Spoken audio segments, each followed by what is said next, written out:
Falconer with Angler's Resource and the Mastering Rod Building Podcast. One of the questions I get all the time from new slow pitch jiggers, beyond just the building, is the rigging of the jigs. When do I use tandem? When do I use single hooks? When do I use them at one end versus both ends? So look, there's more than one way to do everything, but here's what's worked really well for me for several years.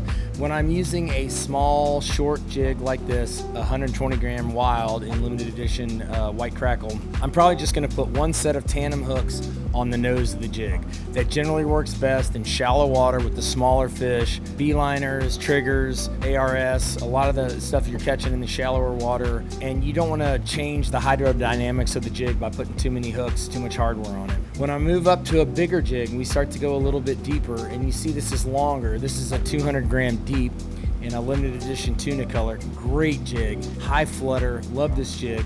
I'm gonna put tandems on both ends of this jig, unless I'm fishing very sticky bottom or around a wreck or something I know where there's a really good chance of getting hung up and losing the jig, in which case I'll go to singles on both ends. And then finally, when we start to go deep and we use a big, long jig and start fishing, really I'd say you can think about it starting at 400 feet, certainly 500 feet and deeper. This is a strike 540 gram. I'm only gonna use a single on both ends of this jig. And the reason why is species that I'm mostly catching deep like that, grouper, tiles, barrels, they're gonna eat the jig. One single hook, really well hooked in the fish, is all I need, and it reduces the risk of the jig fouling and me having to reel it all the way up just because some long-tailed sea bass smacked it. Now I've got to reel up 600, 700, 800 feet to unfoul my jig and drop it back down.